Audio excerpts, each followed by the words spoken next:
जब सुदित्या पैदा हुई थी तो मुझे बहुत लोगों से ये सुनने को मिला कि आगे जाके बच्चे का एक्चुअल स्किन टोन वही रहेगा जो उसके कान का कलर है। ये एक बहुत ही पॉपुलर मिथ है दोस्तों। इसे ब्लैक ईयर थ्योरी के नाम से जाना जाता है और इस बिलीफ का कोई भी साइंटिफिक प्रूफ नहीं है। बच्चे का कलर सिर्फ और सिर्फ उसके जीन्स पे ही डिपेंड करता है। Hello happy mummas happy babies, कैसे हो आप सब? Hope you are doing great together. आज के अपने इस टॉपिक पे जाने से पहले मैं आपको कुछ दिखाना चाहती हूँ।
थैंक गुडनेस, अब मेरे पास अपने विचारों को साबित करने का पूरा पूरा प्रूफ है। हाँ जी, तो आज का अपना टॉपिक है होममेड बेबी बाथ पाउडर, जिसे हम उपटन भी कहते हैं। तो इससे पहले कि हम आगे बढ़े, मैं आप सबसे ये कहना चाहती हूँ कि हर एक बच्चा अपने आप में खूबसूरत है। रंग का इससे कोई लेना देना नहीं है। गोरा रंग का मतलब ज्यादा आकर्षक या ज्यादा अच्छा नहीं होता है। लेकिन अगर आप ऐसा सोचते हो तो कहीं ऐसा ना हो जाए कि आपका बच्चा आगे जाके अपना सेल्फ कॉन्फिडेंस खो बैठे। तो इस बात का ध्यान रखते हुए कि आपके बच्चे का स्किन बहुत सेंसिटिव है, तो बेटर होगा कि आप फर्स्ट टाइम के लिए थोड़े ही क्वांटिटी में बनाएं और फिर बेस्ड ऑन रिजल्ट्स आप अपने हिसाब से फिर से बना लें। ये मैजिकल पाउडर जो मैं आपसे शेयर करने वाली हूँ, उसका मेरी बच्ची पे बहुत ही शानदार असर रहा है और उसकी त्वचा में निखार सी आ गई है। तो चलिए अब देखते हैं इसे बनाना कैसे है।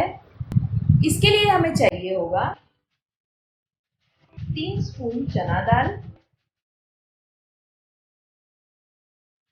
2 स्पून मूंग दाल,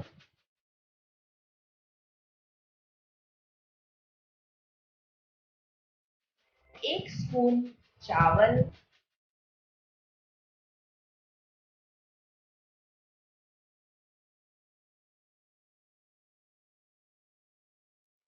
1 स्पून साबूदाना,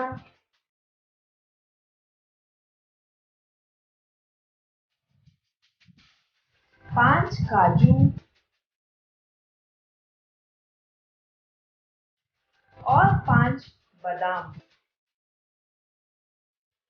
इन सभी चीजों को अच्छे से धो के सुखा लेना है धूप में और बस इसे पीस के छान लेना है। ख्याल रखें कि ये उपटन एकदम बिल्कुल बारीक पाउडर जैसे होना चाहिए, जिससे कि बेबी के नाजुक त्वचा को कोई नुकसान ना पहुंचे। अपने बच्चे को नहलाने से पहले इस बाथिंग पाउडर का 1 स्पून दूध, मलाई या मक्खन में मिक्स कर लें और उसमें 1 चुटकी हल्दी ऐड कर लें और बिल्कुल प्यार से उसके पूरे शरीर में लगा देना है और फिर हर रोज की तरह उसे नहला देना है। ऐसा हफ्ते में 1 बार करने से काफी होगा।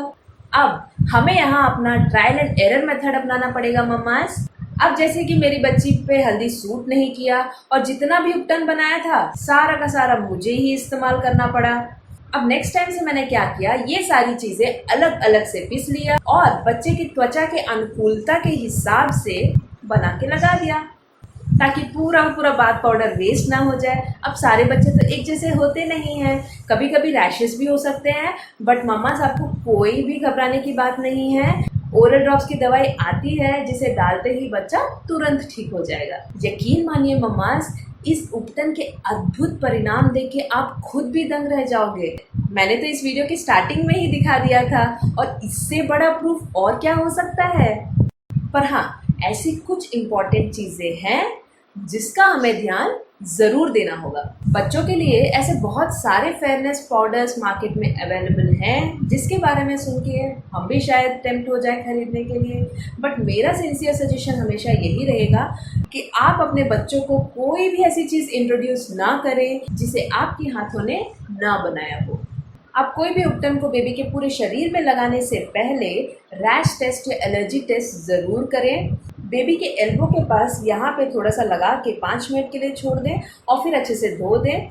2 से 3 दिन आप उस एरिया को ऑब्जर्व करें। अगर आपको सब ठीक लगता है तो समझो बात बन गई। उपटन में कच्चे दूध का इस्तेमाल बिल्कुल भी ना करें मम्मास, क्योंकि इसमें पैथोजेंस होते हैं जो कि इन्फेक्शंस फैलाते हैं, जिससे कि बच्चे को दस्त की समस्या के साथ साथ पेट दर्द और बुखार भी सहना पड़ सकता है। क्योंकि बेबीज़ की स्किन बहुत सेंसिटिव होती है, ज़ोरदार रगड़ने से एलर्जीज, रैशेस या खुजली की समस्या होने के चांसेस हैं। और अगर ये लगाया हुआ पेस्ट सूख जाता है तो इसे रगड़ के धोने से बेबी को काफ़ी अनकंफर्टेबल फील हो सकता है। तो जैसे बेबी को कंफर्टेबल लगे आप वैसा करें। अब मैं आपसे सबसे इम्पॉर्टेंट चीज़ शेयर करना चाहती हूँ। जब बच्चा पैदा होता है तो उसके बदन भर में बाल होते हैं और रंग सांवला होता है। और आप ये बात ज़रूर सुने होंगे कि इस उपटन को लेके बेबी के शरीर पे रगड़ के मालिश करने से ही ये पैदाइशी बाल और सांवलापन दूर होता है, वरना बच्चे को जिंदगी भर एक्सेस हेयर ग्रोथ का प्रॉब्लम होगा। लेकिन ऐसा सोचना एक गलत फहमी है। ज़्यादातर डॉक्टर्स यही राय देते हैं कि न्यू बॉर्न बेबीज की त्वचा बहुत ही नाजुक होती है। उपटन तो दूर की बात है, बेबी सोप भी रोजाना नहीं लगाना चाहिए। क्या आपको पता है कि जब एक बच्चा पैदा होता है तो उसके बदन भर में इतने बाल क्यों होते हैं? उसके त्वचा पे जो नाजुक बालों का लेयर होता है वो उसके सेंसिटिव स्किन को प्रोटेक्ट करने के लिए ही होता है। जैसे जैसे बच्चा बड़ा होता है वैसे वैसे ये जो पैदाइशी बाल हैं वो झड़ते जाते हैं। हालांकि ये तरीके कुछ देर के लिए बालों को निकाल देते हैं, पर कुछ दिनों बाद आप खुद ही इन बालों को फिर से उगते हुए देखोगे। तो बेहतर होगा कि आप इन्हें अपने आप ही झड़ने का वक्त दें। मेरी बच्ची को देख के बहुतों ने ये बोल के भी मजाक उड़ाया कि इस कौवी को रिन सोप या विम सोप से धो के चमकाना पड़ेगा। मैं माँ हूँ, मुझे सुन के बुरा लगता था और गुस्सा भी बहुत आता था, पर अब मैं उन सब का धन्यवाद करना चाहती हूँ क्योंकि उनके ऐसा बोलने से मेरी बच्ची पे मुझे प्यार और भी बढ़ता गया।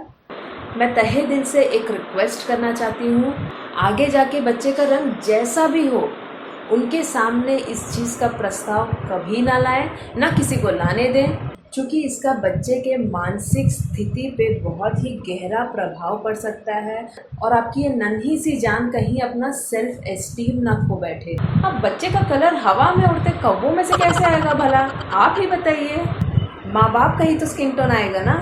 तो मैंने कभी भरोसा नहीं किया है ऐसे टाइम पास कहानियों में, और मैं आपसे निवेदन करती हूँ कि आप भी ना करें। सकारात्मक होना एक माँ के लिए बहुत ही आवश्यक होता है। मैं चाहती हूँ कि आप इसी पॉजिटिविटी को लेके आगे बढ़ें और मेरी इस उपटन की रेसिपी से ज़रूर फ़ायदा पाएं। तो मेरी ये कोशिश आपको कैसी लगी और आपको ऐसी क्या क्या कहानियाँ सुनने को मिली, मुझे नीचे ज़रूर कमेंट करके बताइएगा। अगर आपको मेरी ये वीडियो अच्छी लगी हो तो लाइक कीजिए, बाकी मम्मास के साथ भी शेयर कीजिए और सब्सक्राइब करना बिल्कुल ना भूलें। Wishing you happy मम्माहुड।